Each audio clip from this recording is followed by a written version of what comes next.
China's military అండి. వాళ్ళకున్న military సామర్థ్యాన్ని మనం తక్కువ అంచనా వేయలేం. మనకు శత్రు దేశమైనంత మాత్రాన వాళ్ళని బీలిటిల్ చేసి చూడలేం. శత్రువుని ఎప్పుడు కూడా ఎట్లా చూడాలంటే, ప్రత్యర్థి దేశాలని శత్రు దేశాలని ఎట్లా చూడాలంటే, వాళ్ళ శక్తి 1 కిలోగ్రామ్ ఉన్నా సరే మనం 100 కిలోలుగా చూడాల్సి ఉంటుంది. ఎందుకంటే అప్పుడే మనం వాళ్ళని సమర్థవంతంగా ఎదుర్కోగలం. మళ్ళీ మీ దగ్గరకు వస్తాం. ఒకసారి రమేష్ గారి దగ్గరికి వెళ్ళాం. రమేష్ గారు, చైనాస్ మిలిటరీ ప్రావెస్నెస్ని మనం ఎస్టిమేట్ చేయడం కూడా కష్టమే. వాళ్ళ ఆర్థిక వ్యవహారాలు అంటారా, అది పూర్తిగా తప్పుల తడక వ్యవహారమే. వాళ్ళ ఇనుప చట్టాల వెనుక జరుగుతున్న దుర్మార్గాలు ఏంటనేది ప్రపంచం మొత్తానికి తెలుసు. అలాగని మనకి సపోర్టుగా వచ్చిందని యుఎస్ అత్యంత నీతిమంతమైన దేశం అని చెప్పడానికి వీలేదు. వాళ్ళ అవసరాల కోసం మనతోటి సేల్ అవుతున్నారు. ఇప్పుడు ఏంటంటే, ఒకసారి ట్రేడ్ టారిఫ్ కిందకు వస్తే, ట్రంప్ అల్యూమినియం స్టీల్ ఇంపోర్ట్స్ మీద 25% టారిఫ్ని పెంచారు, ప్రకటించారు.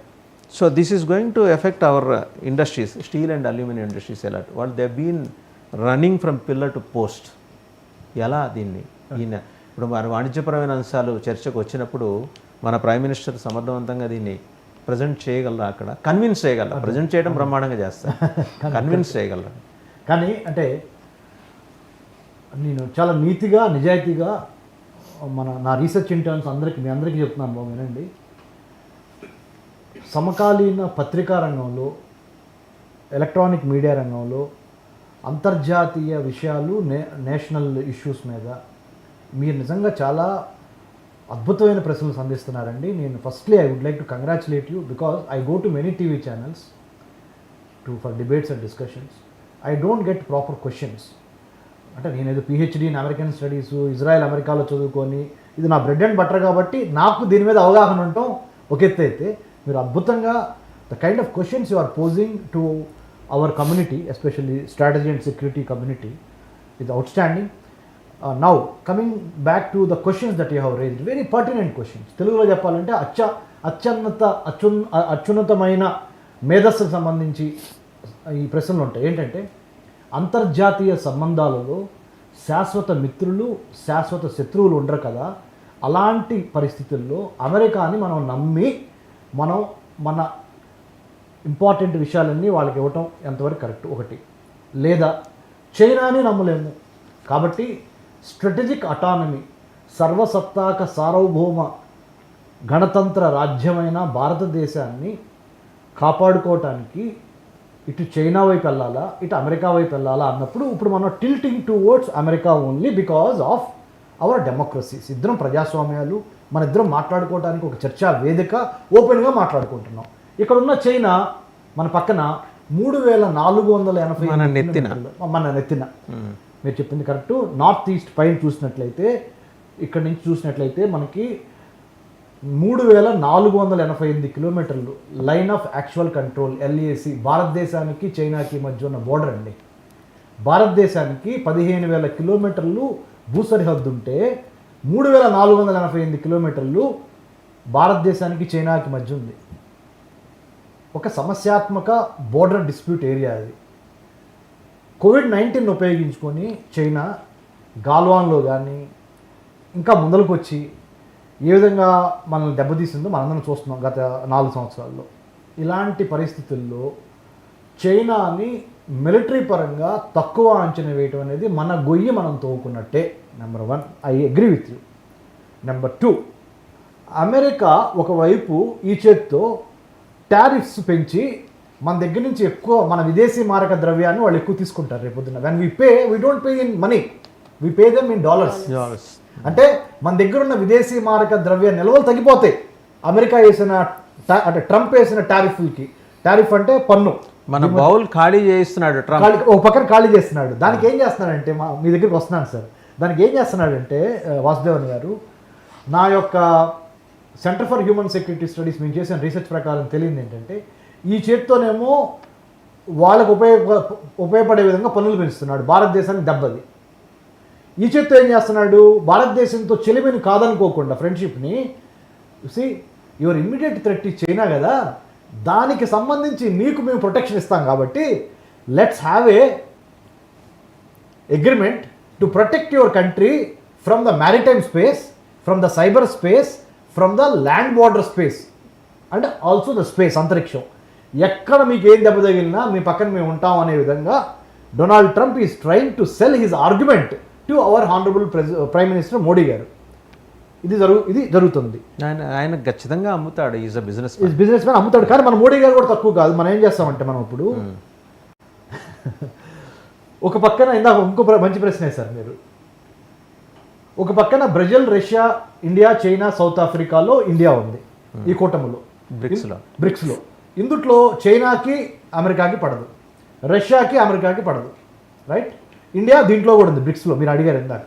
ఇంకో వైపున క్వాడ్ ఉంది. అంటే చతురస్రాకారంలో 4 భుజాలు కలిసి అమెరికా, ఇండియా, ఆస్ట్రేలియా, జపాన్ కలిసి చైనాని దెబ్బ కొడదామని మనం ఇక్కడ ఉన్నాం. India is the only country, ఇక్కడ ఉన్నాం, అక్కడ నేనే అలాగా 2 చోట్ల మనమే ఉన్నాం. మనం ఏం చేస్తామంటే ఇప్పుడు రష్యాతో మనకి మంచి చెలిమి ఉంది, మళ్ళీ చైనాతో మనకి మంచి చెలిమి మంచి బాగుంది. కానీ చైనాని కొట్టడానికి ఒక పక్క నుంచి నేను ఇండియా అనుకోండి, మనం ఇండియా, మనం ఏం చేస్తున్నాం? ఈ అమెరికాని స్నేహం తీసుకుంటున్నాం, యువతల పక్కన ఉన్న రష్యాని స్నేహం తీసుకుంటున్నాం. అప్పుడు మన ముగ్గురం కలిసాం. అంటే అమెరికా, ఇండియా, రష్యా ముగ్గురం కలిసి చైనాకి వ్యతిరేకంగా ఒక బలమైన కూటమిలాగా టాసిట్ అయినా, ఆబ్వియస్ అయినా, లేదా సటిల్గా అయినా మనం ప్రయత్నం చేస్తున్నాం. అప్పుడు ఏమైంది? ఈ రెండిట్లో ఉండటం మూలన భారతదేశానికి ఉపయోగం జరుగుతుంది. యువతల పక్కన ఉన్న ఒక ఉత్తర ధ్రువము, దక్షిణ ధ్రువాన్ని రెండింటికి మధ్యలో ఉండి ఈ ఉత్తర ధ్రువం నుంచి తీసుకుంటున్నాం, దక్షిణ ధ్రువం నుంచి తీసుకుంటున్నాం. కానీ we have to be prepared for every eventuality. ఏది ఒక రెండింటిలో మళ్ళీ మధ్యలో ఒత్తిడికి గురి కాకూడదు, మనం ఇలా శాండ్విచ్ కాకూడదు. యువతల పక్క నుంచి బ్రిక్స్ వాళ్ళు వచ్చి మనల్ని నొక్కకూడదు, యువతల పక్క నుంచి క్వాడ్ వాళ్ళు వచ్చి మనల్ని నొక్కకూడదు. అంటే ఏం చేయాలి అంటే ఈ అంతర్జాతీయ సంబంధాల్లో ఈ రాజకీయ, ఆర్థిక, సైనిక చదరంగాన్ని మేధస్సుతో మనం చాలా జాగ్రత్తగా ఎవరికి ఎంత ఇవ్వాలి, ఎంతవరకు మనం తీసుకోవాలనే దాని మీద ఒక క్లారిటీ ఆఫ్ థాట్, స్పష్టత ఉండాలి. ఆ ఉండే భాగంగా ఇచ్చిపుచ్చుకోవటం, trade off. There is no free lunch in America. మీరు ఇందా బాగా చెప్పారు. అమెరికా వాడు ఒక్క పైసా పెట్టడు. అమెరికా వాడు ఎవరితోనూ శాశ్వత మిత్రత్వం ఉండదు, ఎవరితో శాశ్వత శత్రుత్వం ఉండదు. ఒకప్పుడు ఇరాన్ అంటే అమెరికా ఇద్దరు బాయ్ లాగా ఉన్నారు, ఇప్పుడు వాళ్ళిద్దరు బద్ధశత్రువులు. ఒకప్పుడు సౌదీ అరేబియాకి అమెరికాకి పడలా, మళ్ళీ ఇప్పుడు అమెరికా సౌదీ అరేబియా బాగున్నారు. ఒకప్పుడు బిగినింగ్లో China America very good. First phone call from Trump was with Saudi Arabian ఆయన, అవును, కింగ్కి చేశారు ఆయన. ఎందుకంటే అక్కడ వ్యాపార లావాదేవీలు ఉన్నాయి. అక్కడ 3,90,000 కోట్లు $1 million is going to invest. So natural, నా దేశంలో పెట్టుబడి పెట్టడానికి ఎవరు జెండా ఊపారో వాళ్ళకి నేను ఫస్ట్ ఫోన్ కాల్ చేస్తాను, డైరెక్ట్ సిగ్నల్ ఇచ్చేశారు ఆయన. ఇప్పుడు ప్రెసిడెంట్ ట్రంప్ ఒకటే సార్, మీరు ధనవంతులైతే రండి మాట్లాడుకుందాం అని ఓపెన్గా చెప్పేస్తున్నాడు. అక్కడ దౌత్యం ప్రదర్శించట్లే ఆయన. మీరు ఇచ్చేదంతా మా దగ్గర నుంచి పుచ్చుకునేదంతా. If such is the case, then what is the fun in our diplomatic relations with US? Absolutely, sir. కానీ given the geopolitical, geostrategic, geoeconomic realities, sir గుడ్డి కన్ను కన్నా మెల్ల కన్ను బెటర్ అనే మన తెలుగు సామెత ఉంది కదా సార్. చైనాని ఎదుర్కోవటానికి మనము చాలా చాలా జాగ్రత్తగా ఉండాలి సార్. ఎందుకో చెప్తాను, మన నైబర్ అది. చైనా నిజంగానే డ్రాగన్ అండి? 100% సార్, 100% వాసుదేవన్ గారు నేను చెప్తాను. 100% మీరు లేమ్యాన్ కాదు sir, you are well read man. 100% Chinese enlargement, entrapment, encirclement is crystal clear in South Asia, South East Asia, North East Asia, Africa, Latin America, you name any part of the world. ప్రపంచం మ్యాప్లో మీరు ఎక్కడైనా చూడండి, neo colonialism అనే ఒక స్ట్రాటజీతో. అంటే అర్థం ఏంటంటే ఫిజికల్గా చైనా బ్రిటిష్ వాళ్ళలాగా వేరే దేశం వెళ్ళి ఆక్రమించదు. ఆడు పిచ్చి పని చేశాడు. అప్పుడు ఈయన ఇండైరెక్ట్గా ప్రతి దేశంలో ఉన్న ఉత్పత్తి తయారీదారి కర్మాగారాన్ని, అంటే మ్యానుఫ్యాక్చరింగ్ స్పేస్ని ఆక్యుపై చేస్తుంది చైనా, గుర్తుపెట్టుకోండి.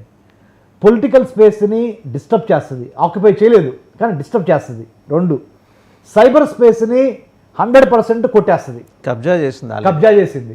మ్యారిటైమ్ స్పేస్ అంటే సముద్రము, 7 సముద్రాలని ఆధీనంలో తీసుకుంటుంది చైనా. 4 చెప్పేప్పటికి మ్యానుఫ్యాక్చరింగ్ స్పేస్ చెప్పాను, తర్వాత పొలిటికల్ స్పేస్ చెప్పాను, సైబర్ స్పేస్ చెప్పాను, మ్యారిటైమ్ స్పేస్ చెప్పాను, ఎంటర్టైన్మెంట్ స్పేస్లో కూడా వచ్చేసారండి. ఇంకొకటి అది కూడా వస్తాను సార్. ఇంకొకటి service sector space. Service sector స్పేస్లో కూడా అది వెళ్ళిపోయింది. అన్నిటికీ మించి మన అంతరిక్షం, సైబర్ స్పేస్ కాకుండా పైన అసలైన స్పేస్ అంతరిక్షం, where we send our rockets and our our satellites. అంటే ప్రపంచంలో ప్రతి మూలని చైనా చాలా కూల్గా, చాలా నింపాదిగా, అండర్ కరెంట్ అంటారు, చాప కింద నీరులాగా ఏమి చేయట్లేదు. అది బెల్ట్ అండ్ రోడ్ ఇనిషియేటివ్ అని 2013లో చైనీస్ ప్రెసిడెంట్, మీరు అద్భుతమైన బొమ్మ వేశారు ఇక్కడ, చైనీస్ ప్రెసిడెంట్ షీ జిన్పింగ్ ఆయన స్టార్ట్ చేశారు. ఆ బెల్ట్ అండ్ రోడ్ ఇనిషియేటివ్ అనే ఒక దాని మీద ఇప్పటికి 80 పైగా దేశాలతో సంతకాలు పెట్టించాడు. ఎవరు? Xi Jinping, the president of China, అంటే people's republic of China, PRC. అంటే అర్థం చేసుకోండి మీరు, భారతదేశం మ్యాప్ ఊహించుకోండి సార్. భారతదేశం చుట్టుపక్కల ఉన్న బంగ్లాదేశ్ ఏం జరుగుతుందో మనందరికీ తెలుసు, గొడవలు గందరగోళంగా ఉంది, ప్రజాస్వామ్యం లేదు. నేపాల్